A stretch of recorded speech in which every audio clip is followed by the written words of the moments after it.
비하인드 플러스 박민규 기자가 나와 있습니다. 첫 번째 키워드 뭐죠? 네, 실수. 그런데 실수라고 하기엔입니다. 지난 주말에요, 일본의 한 방송사가 김정숙 여사의 사진을 엉뚱한 데 썼습니다. 현지 이름으로는 테레비 도쿄라고 하는 TV 도쿄의 유료 위성방송 채널인데요. 그제 토요일에 한 시사 프로그램에서 북한 김정은 위원장 가계도를 설명하다가 김일성 부인인 김정숙 자리에 문재인 대통령의 부인 김정숙 여사의 얼굴을 보시는 것처럼 잘못 넣은 겁니다. 예. 우리 국민들이 보기엔 정말 황당한 상황인데 이름이 같아서 그런 겁니까? 네, 이름도 같고 쓰는 한자도 일단은 같기는 합니다. 그렇지만 반응은 역시 싸늘합니다. 실수해도 실수할 걸 해야지 이런 반응이 많은 건데요. 사실 김정은 위원장 할머니죠. 김정숙은 북한에서 상당히 떠받드는 이름입니다. 그래서 관광 명소나 대학, 공장에도 이름이 붙어 있고요. 인터넷 검색을 잠깐만 해도 지금 보여드리는 것 같은 사진을 쉽게 찾을 수가 있습니다. 게다가 문제의 시사 프로그램은 주요 정치인이나 장관 등이 종종 출연하는 프로그램입니다. 그래서 온라인에선 혹시 실수가 아닌 것 아니냐 이런 반응까지 나왔고요.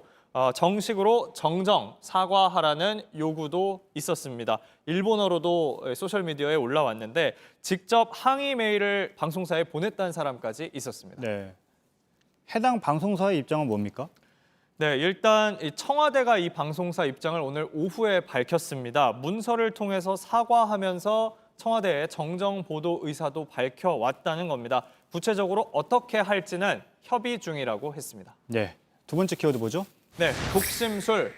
이번에는 독심술 뒤에 물음표를 붙였습니다.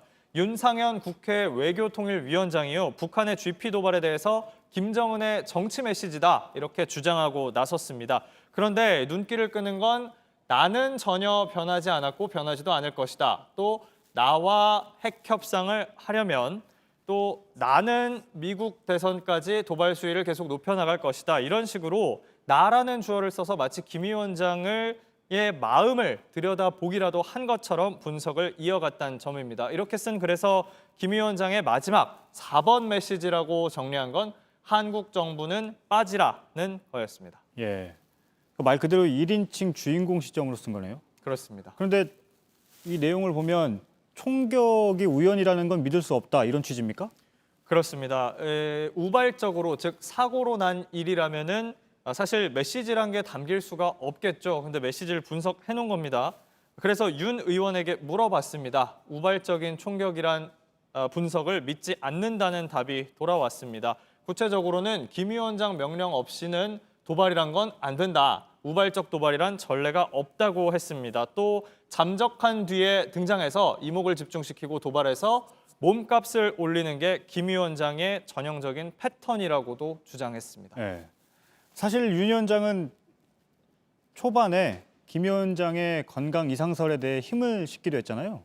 맞습니다. 물론 어느 정도 시간이 지난 뒤에는 열흘 정도 안에는 나타날 것이다 이렇게 예측하긴 했습니다만 이상설이 퍼지기 시작한 초반에요. 날짜로 치면 지난달 21일입니다. 처음에는 김정은 위원장이 심혈관 질환 수술한 게 맞는 것 같다라고 추정을 했고 26일까지도 엄청난 위중 상태로 추정된다라고 주장한 바가 있습니다. 네, 마지막 키워드 뭐죠? 네, 링컨인데요. 나의 라이벌 링컨 이렇게 정했습니다. 트럼프 미 대통령이 폭스뉴스와 인터뷰를 했습니다. 링컨 기념관에 있는 링컨 동상 발 밑에서 바로 진행을 하면서 이렇게 말했습니다. 저 위의 신사, 링컨 대통령 말하는 거죠. 언론의 부당한 비판을 링컨 대통령이 많이 받았는데 내가 지금 그 링컨 대통령보다도 더 나쁘게 당하고 있다 이렇게 주장했습니다. 네, 그러니까 언론 탓을 하면서 슬쩍 링컨 대통령과 비교를 한 거네요. 그렇습니다. 이 코로나19 브리핑을 두고 언론에 이 질문하는 방식에 대해서 문제를 삼았는데 아무튼 트럼프 대통령은 이전에도 링컨 대통령과 자신을 자주 비교를 해왔습니다. 올 1월에 탄핵이 진행 중이었을 때인데요. 한 방송사 앵커가 자신을 조지 워싱턴 그리고 에이브러햄 링컨과 함께 역대 최고 대통령이다 이렇게 평가했다고 직접 본인이 얘기하면서 자화자찬도 했었습니다. 예, 근데 그건 그 앵커의 생각이고 다른 생각들도 많잖아요. 네, 그 앵커는 참고로 말씀드리면 트럼프 대통령의 친구로 알려져 있습니다. 예. 아무튼 이 평가 나왔을 당시에도요, 사실 같은 공화당 소속이란 것 말고는 공통점 찾기가 쉽지 않다, 공통점 없는 것 같다 이런 반응이 있었는데요. 그래서 찾아보니까 2년 전에 미국에 있는 정치학자들이 꼽은 가장 위대한 미국 대통령에 대한 설문조사에 있었습니다. 보시는 것처럼 링컨 대통령이 95.03점, 100점 만점에서 95.03점으로 1위였고요. 트럼프 대통령은 보시면 12.34점을 받아서 44위였습니다. 이 조사는 역대 대통령, 트럼프 대통령 포함해서 44명에 대한 평가였습니다. 네. 44명 중에 44위인데 뭘 이렇게 말을 어렵게 합니까? 꼴찌 아닌가요, 그러면?